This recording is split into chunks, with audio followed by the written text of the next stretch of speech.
Topic है वो basically eye contact से रिलेटेड है कि बच्चे में आई ओके। कांटेक्ट डेवलप क्यों नहीं हो पाता और क्या कारण है, क्या रीज़न रहते हैं कि हम लोग बहुत एक्सरसाइज कराते हैं या बहुत मेहनत भी करते हैं तब भी बच्चे का आई कांटेक्ट प्रॉपरली नहीं आ पाता काफ़ी महीनों के अभ्यास हम्म। के बाद भी। तो इसी टॉपिक को लेकर के आज हम चलेंगे। पेरेंट्स को बहुत अच्छे ढंग से इस चीज़ को समझना है, ठीक है? समझने के हम्म। बाद फिर उन चीज़ों को अप्लाई भी करना है। हम डायरेक्ट जी। एक्सरसाइजेज पर नहीं जाएंगे, फंडामेंटल्स पर जाएंगे। अगर आई कांटेक्ट करने के फंडामेंटल्स हमको पता होंगे तभी हम बच्चे में आई कांटेक्ट प्रॉपर ला पाएंगे। हमें रीजंस पहले पता होने चाहिए, ना कि रैंडम एक्सरसाइजेस। तो आगे के सारे स्टेप्स, चाहे वो एकेडमिक्स से रिलेटेड हो, एजुकेशन से रिलेटेड हो, प्ले से रिलेटेड हो, लेजर से रिलेटेड हो, किसी भी चीज़ से रिलेटेड चीज़ों को हम बच्चे में, लैंग्वेज से रिलेटेड माइलस्टोन हो, वो जल्दी से अचीव फिर नहीं होंगे। तो हम्म। एक कल्पना करनी है आज हमको, जो एक बड़ा वाला गुब्बारा आपने अक्सर देखा होगा, अगर आप समुद्री बीच वगैरह पर गए हैं तो बहुत बड़ा एक गुब्बारा होता है ना। एक कल्पना कीजिए हम्म। अपनी आंख को मूंद कर और ये सोचिए कि उस बड़े गुब्बारे के अंदर एक मासूम सा छोटा बच्चा 3 साल का बैठा हुआ है, ठीक? वो बच्चा अपनी ही सोच में डूबा हुआ है, अपने ही उसके कुछ इंटरेस्ट हैं, कुछ अपनी सोच है उसकी, वो सोच रहा है कुछ, कुछ अपने इंटरेस्ट हैं उसके। जैसे उसको कोई टॉय पसंद है, कार पसंद है, खेलना पसंद है, गाना पसंद है, रोना पसंद है, अपने कुछ इंटरेस्ट हैं उसके, ठीक? और अपना ही उसका इन सब चीजों की वजह से उसका अपना एक बिहेवियर बना हुआ है। उसको पानी चाहिए, वो जी। बोल नहीं पाता, रोने लगता है, ठीक है ना? तो अपना उसका एक बिहेवियर है। एक बच्चा है गुब्बारे के अंदर, अपनी सोच में खोया हुआ, अपने ही इंटरेस्ट में खोया हुआ, अपने ही बिहेवियर में जीता हुआ, ठीक है? ये बच्चा हमेशा अपने में खोया रहता है, यही इसका संसार है, यही गुब्बारा इस बच्चे का संसार है। बाहर से ये बच्चा डिस्कनेक्टेड है, हम लोग जमीन पे खड़े हुए हैं, ठीक है ना? हम लोग इससे हम्म। बहुत दूर हैं, ये अपनी ही दुनिया में खोया रहता है, ठीक है? अपनी ही दुनिया में खोए रहने की वजह से ये हम लोगों से डिस्कनेक्टेड फील करता है, इसीलिए इस बच्चे में आई कांटेक्ट नहीं आ पाता। तो ऑटिज्म के जो हमारे बच्चे होते हैं, आप जानते हैं कि उनकी अपनी सोच होती है, अपने रेस्ट्रिक्टेड इंटरेस्ट होते हैं, अपना एक बिहेवियरल पैटर्न होता है। वो बच्चा अपने में खोया रहता है और अपने ही उस गुब्बारे के अंदर वो खुद को बंद रखना चाहता है। जब भी हम अपनी दुनिया से उसको अपनी दुनिया में लाने की कोशिश करते हैं तो वहाँ एक संघर्ष होता है, ठीक है ना? और उस संघर्ष की वजह से वो बच्चा और ज्यादा विचलित हो जाता है, परेशान हो जाता है। तो जनरली हम लोग क्या करते हैं, इस गुब्बारे से बच्चे को अपनी तरफ अट्रैक्ट करने के लिए हम लोग जोर जोर से तेज आवाज में चिल्लाते हैं जब ये बच्चा अपने में खोया होता है, जबकि ये बच्चा बहरा नहीं है। हम ये जानते हैं कि ऑटिज्म का बच्चा जनरली बहरा नहीं होता है, ठीक है ना? अक्सर हम चिल्ला कर बोलने की हैबिट डेवलप कर लेते हैं। हालत ये हो जाती है कि हम पेरेंट्स ही खुद को नहीं देख पाते कि हम खुद कब चिल्लाने वाली हैबिट के हो गए। इस बच्चे को इस गुब्बारे से बाहर लाने में चीखना चिल्लाना जो हम करते हैं वो हमारे बिहेवियर का, पेरेंट्स के बिहेवियर का एक हिस्सा बन जाता है। तो जो चीज, जो बिहेवियर जो है हमारे अंदर डेवलप हो गया है, वही बिहेवियर लॉन्ग टर्म में हमारा बच्चा एक्सेप्ट कर लेता है, ठीक है? तो पहली चीज यहाँ सीखनी है कि हमें उस गुब्बारे से बच्चे को बाहर लाने में चीखना चिल्लाना नहीं करना है। और हमें ये, अगर हमारा अपना बिहेवियर चीखने चिल्लाने का डेवलप हो गया, डांटने का, तो हमें ये स्वीकार करना है कि हाँ भाई, ये परेशानी हमारे अंदर भी आ गई है। तभी हम बच्चे पर क्या करना है ये सीख पाएंगे। तो ये पहली जरूरी चीज। जब सीखना फेल हो जाता है तो हम क्या करते हैं, बच्चे को पकड़ के जबरन अपनी तरफ खींचने की कोशिश करते हैं, डांटते हैं बच्चे को, हिलाते हैं बच्चे को, पीटना शुरू कर देते हैं बच्चे को। कभी कभी हम लोगों से ये सारी चीजें भी बच्चे पर हो जाती हैं, ठीक है ना? फिर डांटना, पीटना, मारना, सीखना और चिल्लाना ये हमारे रूटीन का एक ऐसा हिस्सा बन जाता है जिससे हम खुद ही मुक्त नहीं हो पाते। ये सभी उपाय बच्चा भी ग्रहण कर लेता है, क्योंकि बच्चा हमें ये सब चीज करते देख रहा है ना, तो जब वो बड़ा होगा तो वो भी गाली देना सीखेगा, चीखना सीखेगा, चिल्लाना सीखेगा, मारना सीखेगा, पीटना सीखेगा और सामान फेंकना सीख जाएगा। ये सारी हरकत बच्चे में हम इनडायरेक्टली ट्रांसफर कर देते हैं। तो करना क्या है? आई कांटेक्ट डेवलप करने के लिए सबसे पहले हमें बच्चे से कनेक्ट होना जरूरी है। बच्चा अपने गुब्बारे में है, कनेक्शन के जो माध्यम हम यूज कर रहे हैं वो हमारे सही नहीं है, जो अभी हमने डिस्कस किए। तो हमें बच्चे से कनेक्ट होना है। कनेक्ट होने का एक तरीका वो है जो अभी हमने देखा कि, और उसमें क्या है, हम अपनी ही दुनिया से, हम भी अपनी दुनिया में ब्लॉक हैं, इसी चीज से हम ब्लॉक हो जाते हैं, ठीक है ना। और बच्चा भी अपनी दुनिया में ब्लॉक है, वो भी उस दुनिया से बाहर आना नहीं चाहता, ठीक है। तो ये सारी चीजें हैं, डांटना, मारना, पीटना, गाली देना, गुस्सा करना बच्चे पे, ये धीरे धीरे हमें त्यागना ही होगा, ठीक है। और बच्चे की दुनिया में हमें बच्चे की तरह नाटक करके जाना होगा। अब इस चीज को समझिए, अगर आपको मेरा दोस्त बनना है तो आपको मेरे इंटरेस्ट पता होने चाहिए। मैं कौन सी मूवी पसंद करता हूँ, क्या खाना क्या खेलना पसंद करता हूँ, तो आप मुझसे अच्छे कनेक्ट कर पाएंगे। अगर आपके इंटरेस्ट अलग हैं, जैसे कि आप मान लीजिए ड्रिंक करना पसंद करते हैं, तो डेफिनेटली आप कुछ दिन तो दोस्ती निभा लेंगे, फिर दोस्ती खत्म हो जाएगी। क्यों? क्योंकि वो आपके बिहेवियर का रात भर का हिस्सा है, मेरे बिहेवियर का हिस्सा अलग है। तो हमें बच्चे के गुब्बारे में जाना है, नाटक करना है कि हम भी तुम्हारे ही जैसे हैं।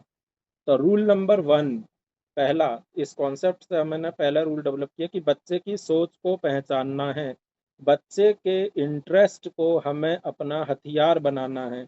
उसे जो खाना पसंद हो, जो खिलौना पसंद हो, जो हरकत पसंद हो, चाहे वो चीजें जैसा बच्चा चाह रहा है वैसे उस समय करना है, एक नाटक हमें करना है।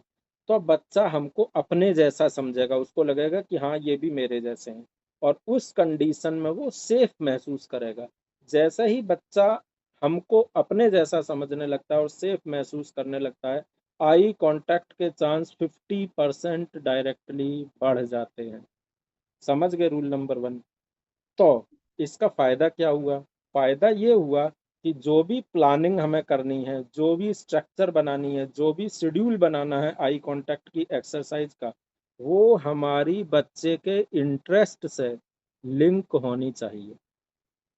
कोई चीज, समझ गए ना, मुझसे आपको लिंक होना है तो मेरे इंटरेस्ट से आपको लिंक होना होगा। समझ गए बात को? अगर मुझे पसंद नहीं है कि आप उल जुलूल डांस करें तो आप मुझसे लिंक नहीं हो पाएंगे। मुझे पसंद है डांसिंग बहुत ज्यादा, तो आप डांस करके मेरे इंटरेस्ट से लिंक होंगे, मैं ऑटोमेटिक आपसे लिंक हो जाऊंगा। तो हमें बच्चे के इंटरेस्ट को आइडेंटिफाई करना है। वो इंटरेस्ट अच्छा बुरा है उसका जजमेंट अभी मत करिए, इंटरेस्ट को आइडेंटिफाई करिए और बच्चे से लिंक होइए, कनेक्शन तो डेवलप करिए, ठीक। रूल नंबर 2, बच्चे के होने वाले बिहेवियर का एनालिसिस करें कि वो बिहेवियर हो क्यों रहा है, उसके पीछे बिहेवियर के पीछे कारण क्या है। एक बार जब हम अपने बच्चे के बिहेवियर को समझ जाते हैं तो उससे इमोशनली कनेक्शन डेवलप करना आसान हो जाता है। जब हम ये जान जाएंगे ना कि हमारा बच्चा भाई बुखार है इसलिए रो चिल्ला रहा है, हमारा बच्चा भूखा है इसलिए सामान को फेंक रहा है, हमारे बच्चे को टॉफी चाहिए इसलिए उसने गिलास तोड़ दिया है। अभी तो हम गिलास तोड़ने पर थप्पड़ जड़ देते हैं, भूखा होने पर सामान फेंक देता है तो चार चांटे बजा देते हैं बच्चे में। लेकिन जब हम बिहेवियर को समझेंगे कि इसके पीछे का रीजन क्या है, तब हम उससे इमोशनली कनेक्ट होंगे। और जैसे ही हम बच्चे से इमोशनली कनेक्ट होते हैं, हमारे बच्चे में आई कांटेक्ट डेवलप होने के चांस काफी ज्यादा, कई गुना बढ़ जाते हैं। क्लियर? अब हम आते हैं रूल नंबर 3 पर। तो आप क्या समझे कि जो हम YouTube पर रैंडमली देखकर कुछ भी एक्सरसाइजेस कराने लगते हैं अपने बच्चों पर, वो मैकेनिकल वर्क है, उसमें आपका हार्ट इन्वॉल्व नहीं है। वो ऐसा ही है मैकेनिकल वर्क, और वो mechanical strategies bound to be failed. वो एक्सरसाइजें फेल हो जानी है जो मैकेनिकल ढंग से कराई गई हैं। जो इमोशनली बच्चे से कनेक्ट होकर कराई जाएंगी वो एक्सरसाइजें लॉन्ग टर्म में पास हो जाएंगी। और जो मैकेनिकल ढंग से कराई जाएंगी, मतलब करना ही है तो मैं ये बैठ जाओ अब हमारा, ठीक है, हो सकता है आप डर से करा भी लें लेकिन वो bound to be long term में वो फेल हो जाएंगी चीजें। रूल नंबर 4 पर अब हम चलते हैं। आई कांटेक्ट एक्सरसाइज को कराते समय खुद फुल्ली हमें डिवोटेड होना है, फोन का यूज बीच बीच में नहीं करना है। एक चीज हमें ध्यान रखनी है, जब भी हम बच्चे से कनेक्ट करने की कोशिश करें उसके अंदर कुछ चीज़ें डालने के लिए, उसको सिखाने के लिए या आई कांटेक्ट एक्सरसाइजेज के लिए फ़ोन को अलग रखें। फ़ोन में मैसेज पॉपअप होंगे, किसी की कॉल आएगी, वो सीक्वेंस डिस्टर्ब हो जाएगा जिससे आप बच्चे से कनेक्ट होने वाले हैं। एक वो पॉइंट आता है, पिन पॉइंट आता है जहाँ बच्चा तुरंत आपको आई कांटेक्ट देता है, आपसे तुरंत कनेक्ट करता है। शुरुआती दौर में वो 1 सेकंड के लिए आता है कभी-कभी। अगर आपने वो 1 सेकंड मिस कर दिया अपने फ़ोन के मैसेज को देखने के लिए, तो गई कहानी, फिर दोबारा नए सिरे से लगी और बच्चा ये समझ जाएगा कि आपकी प्रायोरिटी क्या है, भले ही वो बोल ना पाए। तो हमेशा ये ध्यान रखिए जब आप बच्चे को समय दें, फ़ोन को अलग रख कर के आइए, ठीक है? थेरेपिस्ट लोगों को भी मैं यहाँ पे ये संदेश देना चाहता हूँ कि आप बीच-बीच में थेरेपी कराते समय फ़ोन को रिसीव ना करें, अवॉइड करें, साइलेंट रखें फ़ोन को, ठीक है ना? उससे बच्चे से आपका कनेक्शन, आपकी पेयरिंग डिस्टर्ब हो सकती है, ठीक है? तो रूल नंबर 5 की तरफ अब हम चलते हैं।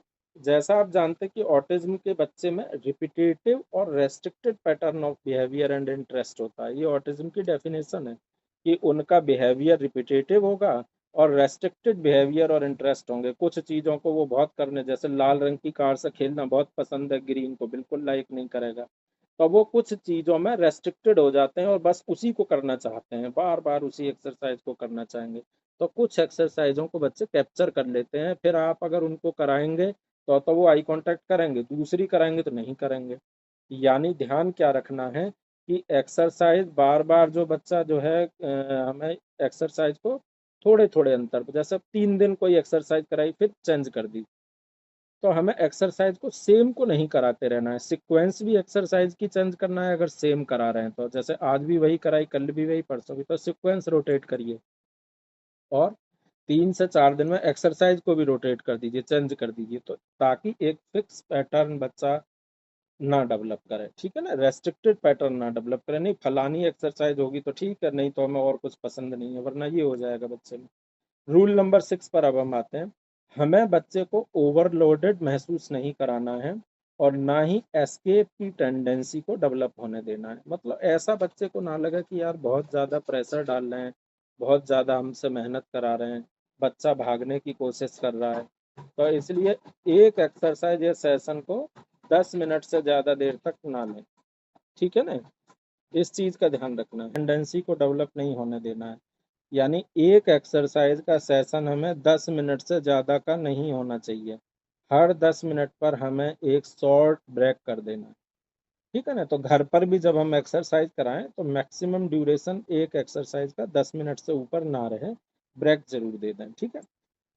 रूल 7 पर अब हम बढ़ते हैं।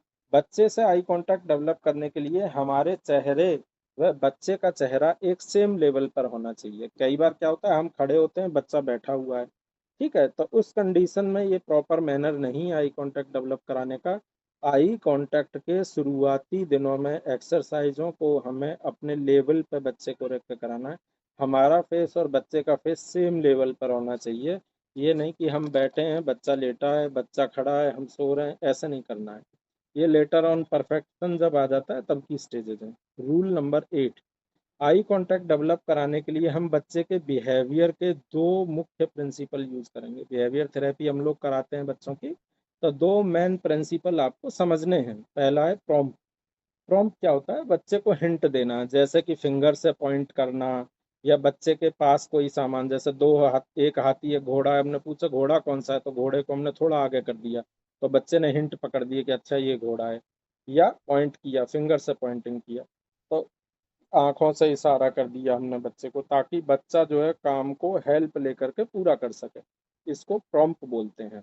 प्रॉम्प्ट का यूज हमें शुरुआती दौर में तो करना जरूरी है और करना चाहिए, लेकिन बच्चा जब एक हद तक चीज़ों को सीखने लग जाता है, उसके बाद हमें प्रॉम्प्ट डिपेंडेंसी को अवॉइड करने के लिए प्रॉम्प्ट को धीरे धीरे कम कर देना है। जैसे पहले हम फिंगर से पॉइंटिंग कर रहे थे तुरंत, अब नहीं करेंगे तुरंत, 5 सेकंड बाद करेंगे, फिर 10 सेकंड का समय देंगे तब करेंगे, फिर खत्म कर देंगे, नहीं देंगे बच्चे को कोई हिंट, ठीक है? तो हमें प्रॉम्प्ट पर डिपेंडेंसी भी बच्चे को डेवलप नहीं होने देना है, लेकिन शुरुआती देर में जब बच्चा हमारा कुछ नहीं जानता है, बहुत पुअर आई कांटेक्ट है, तो प्रॉम्प्ट देने में हम बिल्कुल देरी नहीं करेंगे। इनिशियली हमें प्रॉम्प्ट का यूज करना है। सेकंड प्रिंसिपल है पॉजिटिव रीइंफोर्समेंट। ये बिहेवियर थेरेपी का जो है प्रिंसिपल है। प्रॉम्प्ट में तो हम हिंट दे रहे थे, पॉजिटिव रीइंफोर्समेंट में हम बच्चे को कोई खिलौना दे सकते हैं उसके पसंद का, कोई खेल खेलने को दे सकते हैं उसकी पसंद का, कोई खाने की चीज़ दे सकते हैं उसकी पसंद की, कोई शॉर्ट ब्रेक दे सकते हैं, कोई सॉन्ग दे सकते हैं, हाई फाइव दे सकते हैं।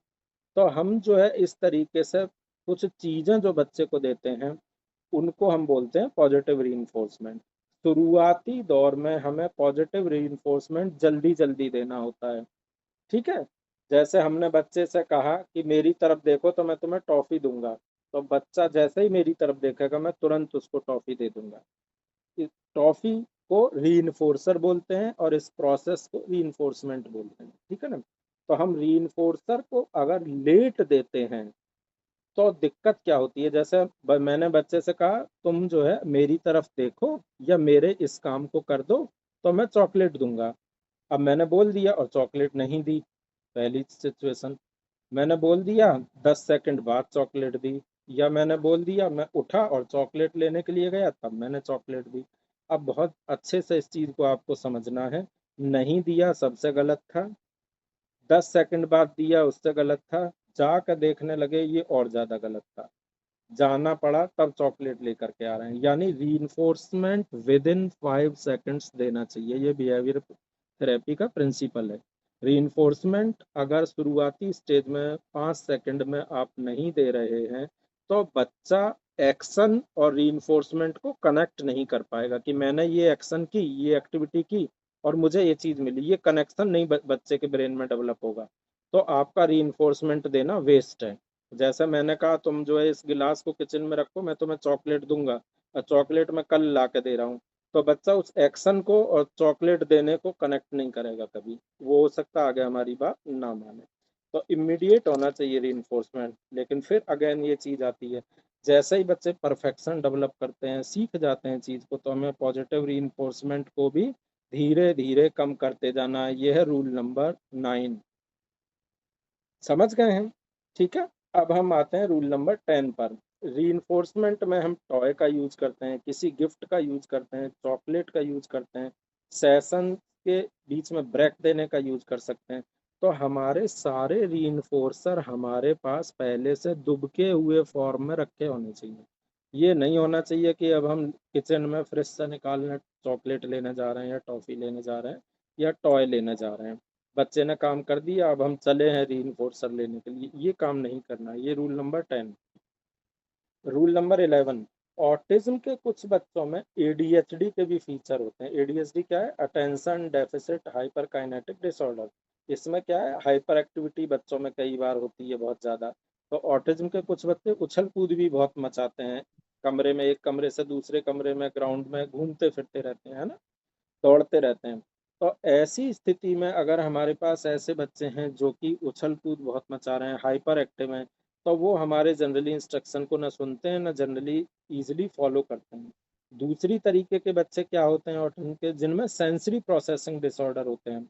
सेंसरी प्रोसेसिंग डिसऑर्डर क्या होते हैं, उनको किसी गंध से दिक्कत होगी, कोई स्मेल आ गई किसी की परफ्यूम की तो वो पसंद नहीं करेंगे, या उनको साउंड से दिक्कत हो सकती है, आपने म्यूजिक चला रखा है उनको बिल्कुल पसंद नहीं आएगा, या वो तेज करने के लिए बोलेंगे, दोनों चीज हो सकती है।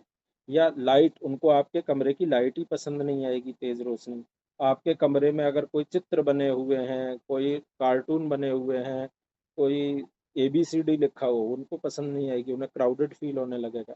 तो रंग, घनी, ध्वनि, ठीक है ना, इन सब चीजों के प्रति हाइपर या हाइपो सेंसिटिविटी बच्चों में हो सकती है, इसको हम सेंसरी प्रोसेसिंग डिसऑर्डर कहते हैं। तो ऐसे बच्चों में हमें क्या ध्यान रखना है, ऐसे बच्चों में सबसे ज्यादा इम्पोर्टेंट चीज होती है आई कांटेक्ट एक्सरसाइज को आप डायरेक्ट शुरू ना कराएं। पहले आप उनकी हाइपर एक्टिविटी को कंट्रोल करें, ठीक है, आप उनको एक्सरसाइज कराएं, ठीक है ना, उनको टेम्पोलिन पर जंप कराएं 5 मिनट्स का, रोल बॉल पर जंप कराएं, ठीक है ना, तो दौड़ने भागने की कुछ एक्सरसाइज कराएं, थोड़ा भारी बैग उनके कंधे पर टांग दें, ठीक है। दूसरी चीज, जो सेंसरी प्रोसेसिंग डिसऑर्डर वाले बच्चे हैं उनमें हम जो कौन सी SPD है, पहले तो ये आइडेंटिफाई करें कि हमारे बच्चे को टच से सेंसिटिविटी है, विजन से सेंसिटिविटी है, हियरिंग से सेंसिटिविटी है, किस चीज़ से हाइपर सेंसिटिविटी है, उसको हमें आइडेंटिफाई करना है। फर्स्ट 10 मिनट्स हमको पहले इन चीज़ों को सेटल होने देना है। थेरेपी रूम में भी जब बच्चा आता है तो पहले हम लोग बच्चे की इन सारी चीज़ों को सेटल करते हैं शुरू के 10 से 15 मिनट। जब ये चीज़ें हमें अंडर कंट्रोल महसूस होती हैं तब हम आई कांटेक्ट की एक्सरसाइजेज को बच्चे में कराना शुरू करते हैं। तो ये इम्पोर्टेंट चीज़ आपको याद रखना है कि हमें डायरेक्टली, इसीलिए मैं कह रहा हूँ कि यूट्यूब पर एक्सरसाइज देखी और पड़ गए पीछे, बच्चे के पीछे पड़ गए आकर के कि क्यों नहीं कर रहे, क्यों नहीं कर रहे। तो आपको फंडामेंटल्स अगर क्लियर नहीं है तो आप झगड़ा करते रहेंगे बच्चे से, कुछ हासिल नहीं होगा। ठीक है, तो आपको ये चीज़ क्लियर होनी चाहिए कि हमारे बच्चे में एसोसिएटेड फीचर्स क्या हैं। जब वो काम डाउन होंगे तब हम आई कांटेक्ट की एक्सरसाइज पे शिफ्ट होंगे, ना कि डायरेक्ट। ठीक, अब रूल नंबर 12 पर आते हैं। बच्चे की हर छोटी छोटी अचीवमेंट को हमको सेलिब्रेट करना है। बच्चे ने थोड़ा भी किया आई कांटेक्ट, 1 सेकंड भी किया, तुरंत हाई फाइव देंगे, या जो उससे प्रॉमिस हमने किया है वो गिफ्ट देंगे बच्चे को। फिर 2 सेकंड पे किया तब हम ये करेंगे, फिर 5 सेकंड पे किया फिर हम करेंगे। हर अचीवमेंट बच्चे की सेलिब्रेट होनी चाहिए शुरुआती दौर में, और उस सेलिब्रेशन का केंद्र बच्चा होना चाहिए। कई बार हम सेलिब्रेट करते हैं, आपस में सेलिब्रेट करने लगते हैं, मम्मी पापा से बात करने लगती है, आज बच्चे ने बड़ी अच्छी प्रोग्रेस की, आज तो इसने बहुत अच्छा किया है, फोन पर बताने लगती हैं, फादर अगर घर पर नहीं है तो। नहीं भाई, आपने पूरा खराब कर दिया मामला। रूल नंबर 12 ये कहता है कि अगर बच्चे ने आपको पॉजिटिव साइन दिया है, कुछ भी अच्छा किया है, आप उस समय उसी के साथ उपस्थित रहें ज़्यादा मात्रा में, ना कि नाना नानी दादा दादी को फ़ोन पर बताने में बाहर निकल जाए। अक्सर पेरेंट्स ये करते हैं। थेरेपी रूम में भी हमें ये ध्यान देना है कि थेरेपिस्ट को आपस में सेलिब्रेशन नहीं करने लगना है। यहाँ सेलिब्रेशन बच्चा सेंटर्ड होना चाहिए, उसको महसूस होना चाहिए कि उसने आज एवरेस्ट पर्वत उठा लिया है, तभी ये लोग इतना खुश हैं मुझसे। तो बच्चा सेलिब्रेशन के सेंटर में होना चाहिए, ना कि सेलिब्रेशन सेंटर्ड होना चाहिए। क्लियर हो गई ये बात? अब हम रूल नंबर 13 पर आते हैं। एसपीडी के जो बच्चे होते हैं, हमें ये कोशिश कोशिश करनी है कि ऑटिज्म के स्पेशली अगर बच्चे हैं हमारे पास, तो कमरा खाली रहे, दीवारें सफ़ेद पुती हों, क्राउडिंग ना हो कमरे में, ढेर सामान ना हो कमरे। रूल नंबर 13, क्योंकि इससे बच्चों को प्रॉब्लम होती है। रूल नंबर 14, कमरे में ढेर सारे पोस्टर्स ना लगा हों। जैसे आप देखते हैं ना आजकल स्कूलों में पूरी दीवारों को बच्चों को अट्रैक्ट करने के लिए वो लोग शेर, चीते, हाथी, घोड़े, बिल्ली और पूरा सजा देते हैं, बहुत सुंदर लगता है। ऑटिज्म के बच्चों में इस चीज़ से बहुत नुकसान होता है। वो बच्चे बहुत ज़्यादा सफोकेटेड फील करते हैं ऐसे रूम्स में। तो उनके लिए वाइट रूम चाहिए, खाली रूम चाहिए, दीवारों पर कुछ भी सेंटर ऑफ अट्रैक्शन पॉइंट्स नहीं होने चाहिए। ये चीज़ अच्छे से समझ लेनी है हमको, ठीक है? तो हमें बच्चे के कमरे को खाली रखना है, उसमें ढेर सारे पोस्टर्स नहीं रखने। अगर बच्चे ने किसी एक पोस्टर को, कुत्ता बिल्ली जो आपने बना रखा है, उस पर फोकस हो गया तो आपकी आई कांटेक्ट की एक्सरसाइज अगले 1 घंटे खराब होनी है, कुछ नहीं हो पाएगा। ठीक है, तो ये रूल नंबर 14 हुआ। रूल नंबर 15, हमारा स्पीकर और माइक यानी फ़ोन हमारा बंद होना चाहिए, हमारा बैकग्राउंड नॉइजी नहीं होना चाहिए। अब पड़ोसी ने अगर डीजे बजा रखा है तो थोड़ा सा मुश्किल होगा आपको आई कांटेक्ट एक्सरसाइज कराने के लिए। तो एटलीस्ट ये तो कर सकते हैं कि अपने घर में कोई म्यूजिक ना बजाए, मोबाइल पर तेज आवाज़ में बात ना करें, बैकग्राउंड आपका नॉइजी नहीं होना चाहिए। इस चीज़ को आपको ध्यान रखना। ठीक है, अब रूल नंबर 15 पर हम लोग जाते हैं। जॉइंट अटेंशन एक्सरसाइज को प्रायोरिटी देना। जॉइंट अटेंशन एक्सरसाइजेज क्या होती हैं इसको समझिए। हमने बच्चे को, जैसे फॉर एग्जांपल मैंने एक कैट ले रखी है हाथ में, मैंने बच्चे को कैट दी, ठीक है ना? और जॉइंट अटेंशन में मैं भी कैट की तरफ देख रहा हूँ, बच्चा भी कैट की तरफ देखता है, बच्चा कैट को देखकर खुश होता है। लेकिन उसकी सेकंड फर्स्ट टाइम कैट को देखने के बाद दूसरी बार वो मेरी तरफ देखे, एक्सरसाइज हमें इस ढंग से प्लान करनी है। समझ रहे हैं ना? तो वो प्लानिंग कैसे होगी, जब भी हम कैट दिखाएं, जैसे ही बच्चा कैट को देखा त्यों ही हमें म्याऊं म्याऊं की आवाज़ जोर से निकालनी है और अपना चेहरा बिल्ली जैसा बना देना है। तो बच्चा तुरंत ऑब्जेक्ट को देखने के बाद किसको देखेगा? जब आवाज, ऑब्जेक्ट तो साउंड निकाल नहीं रहा है इस समय, तो बच्चा पहले तो ऑब्जेक्ट को ही देखेगा, क्योंकि अट्रैक्ट आपने ऑब्जेक्ट से किया, उसको कैट से किया, ठीक। लेकिन जैसे ही उसने कैट को देखा, उसके तुरंत अगले ही 2 सेकंड बाद आपने म्याऊ म्याऊ की आवाज निकाली, तो बच्चा समझेगा कि ये कैट आवाज निकाल रही है या कैट ऐसी आवाज निकालती है। लेकिन आवाज कहाँ से आ रही है? आपके मुंह से, तो बच्चा आपके चेहरे की तरफ देखेगा। इसको बोलते हैं जॉइंट अटेंशन। हमने बच्चे का ध्यान कैट पर भी कराया और कैट की साउंड को अपने से कोरिलेट भी कराया, और आई कांटेक्ट भी बच्चे ने उस समय हमें दिया। तो जॉइंट अटेंशन एक्सरसाइज आपके नंबर 1 प्रायोरिटी पर होनी चाहिए। यानी बच्चा पहले ऑब्जेक्ट को देखे या किसी एक्शन को देखे। जैसे एक मैडम थेरेपी रूम में डांस कर रही हैं, लेकिन दूसरी आवाज निकाल रही है, तो बच्चा पहले जो डांस कर रही है उनको देखे, फिर तुरंत बाद बच्चा जो म्यूजिक बजा रही है, जो मुंह से आवाज निकाल रही है, उनको देखे। कंबाइंड अटेंशन, एक ही 5 सेकंड के ड्यूरेशन में बच्चा ये तीनों काम कर रहा है। पहले ऑब्जेक्ट को देख रहा है, फिर आपको देख रहा है, फिर मुस्कुरा रहा है, आई कांटेक्ट दे रहा है, ठीक। तो ये हमारी प्रायोरिटी बेसिस पे एक्सरसाइज होनी चाहिए। अब 16 नंबर पर हम आते हैं नॉन फंक्शनल एक्सरसाइजेज, ठीक है ना। तो non functional exercises versus functional exercises. जो अभी मैंने आपको जॉइंट अटेंशन एक्सरसाइज दिखाई, ये फंक्शनल एक्सरसाइज है। जैसे मैंने बच्चे से कहा मेरी तरफ देखो, पहला सेंटेंस उसने मेरी तरफ देखा, मैंने हाई फाई दिया। मैंने बच्चे को कहा मेरी तरफ देखो, हम म्यूजिक सुनेंगे, ये फंक्शनल कनेक्शन हो गया। मेरी तरफ देखो, मैं टॉफी दूंगा, ये फंक्शनल कनेक्शन हो गया। मेरी तरफ देखो, ये नॉन फंक्शनल कनेक्शन हुआ। डांस करके दिखाओ, ये नॉन फंक्शनल कनेक्शन हुआ। तो आई कांटेक्ट में जब हम वर्ड्स का, सेंटेंसेस का यूज करते हैं, तो हमें किसी न किसी फंक्शन से उसको कोरिलेट करना है, दो चीजों को एक साथ लेना है। हालांकि इसको हम कुछ दिन की प्रैक्टिस के बाद ही ऐड करते हैं, मैं ये नहीं कह रहा कि डे 1 से, लेकिन हमें नॉन फंक्शनल एक्सरसाइज से फंक्शनल एक्सरसाइजेस की तरफ शिफ्ट होना है, ठीक। अब 17वां पॉइंट आता है हमारा चिन लिफ्ट। अक्सर हम आई कांटेक्ट की एक्सरसाइज कराते हैं, बच्चा तो नीचे देख रहा होता है, हम बार बार जाते हैं उसके चेहरे को ऊपर उठाने लगते हैं, ठीक है ना। तो हमें ये चीज ध्यान रखनी है कि हम बार बार बच्चे की जो है चिन लिफ्ट हमको 1 या 2 बार ही बच्चे की करनी है, ठीक है ना। बार बार अगर हम चिन लिफ्ट करेंगे तो उससे बच्चा हमारा इरिटेट होता है, उससे वो खुश नहीं होता है, ठीक है। चिन लिफ्ट आई कांटेक्ट कराने का हिस्सा तो है, बट फोर्सफुल मैनर में इसको नहीं कराना चाहिए। 1 से 2 बार हम इसको यूज कर सकते हैं। अब मान लीजिए जो बच्चा टच के लिए हाइपर सेंसिटिव है, चिन छूते ही वो चिल्लाना शुरू कर देगा, आपकी एक्सरसाइज सब बेकार हो जाएंगी।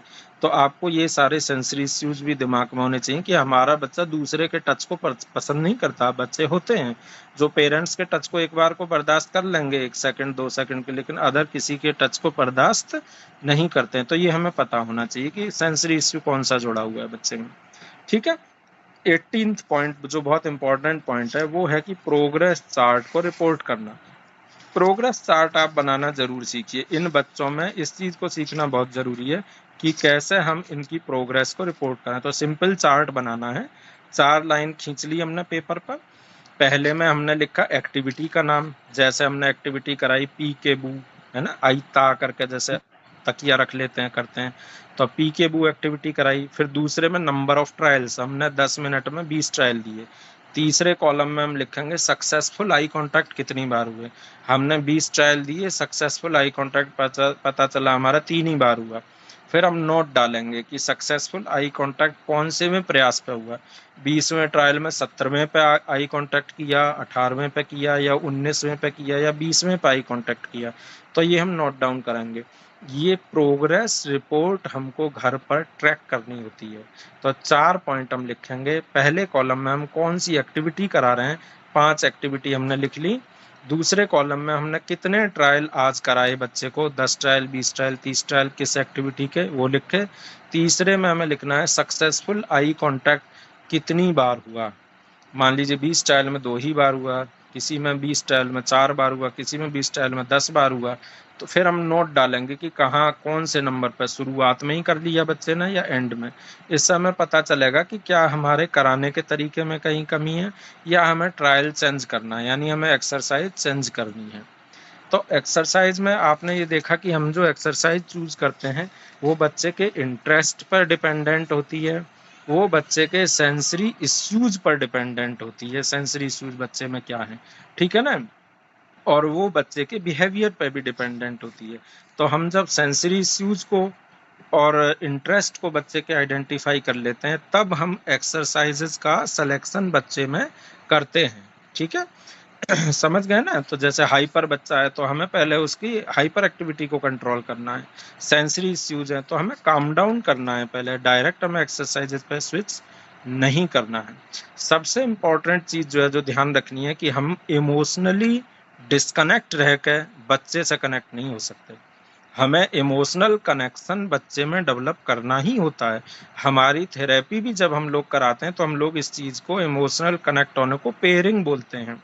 पेयरिंग हमारे बच्चे में कई बार, जो बच्चे सीवियर ऑटिज्म के होते हैं, सीवियर एडीएचडी के होते हैं, पेयरिंग में कई बार काफी सारे सेशन लग जाते हैं।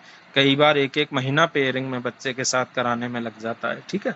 एक बार जब हम बच्चे के साथ पेयरिंग डेवलप कर लेते हैं, यानी हम उसके बिहेवियर, इंटरेस्ट, एक्शंस, एक्टिविटी, इनको आइडेंटिफाई कर लेते हैं, स्टडी कर लेते हैं, तब हम इन्हीं चीजों को हथियार बना करके बच्चे में अपने द्वारा अर्जित ज्ञान को डाल सकते हैं।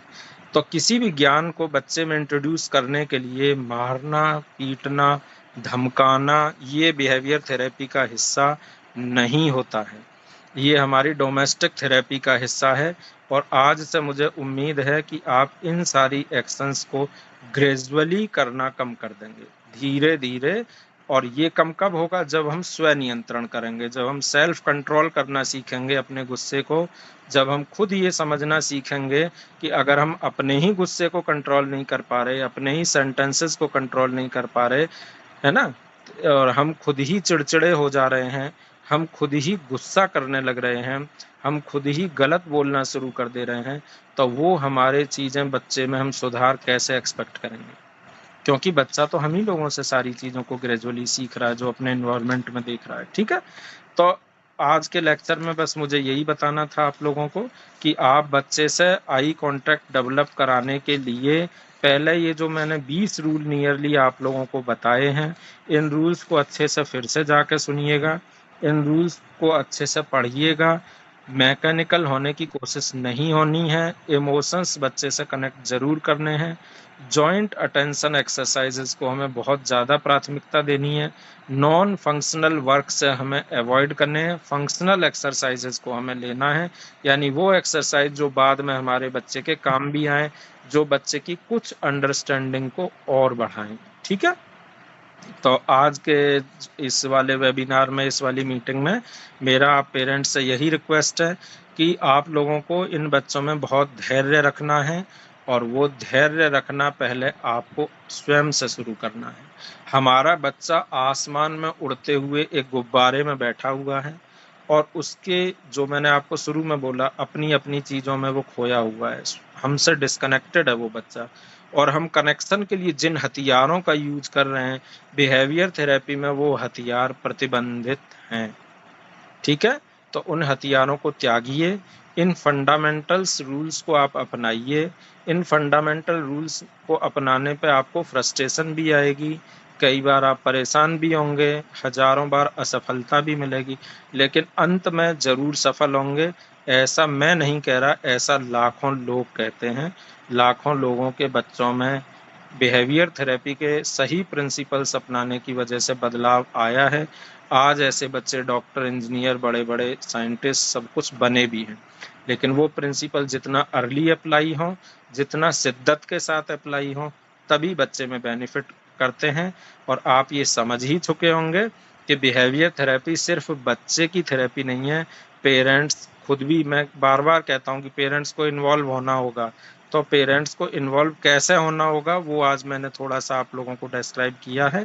15 अगस्त को मोस्ट प्रोबेबली हमारा नेक्स्ट लेक्चर, तो पहले हम सीखेंगे नेक्स्ट लेक्चर में बिहेवियर थेरेपी के अंतर्गत हम कौन कौन सी एक्सरसाइज करा सकते हैं, और ऑक्यूपेशनल थेरेपी के अंतर्गत हम कैसे एक्सरसाइजेस को यूज करेंगे। ये हमारे लेक्चर का, अगले लेक्चर का पार्ट होगा। तो कोशिश करेंगे कि हम 15 अगस्त को अगला लेक्चर रखें। जो भी होगा हम अगले लेक्चर की सूचना आपको तभी देंगे, ठीक है। Good evening, thank you to all of you, thanks a lot.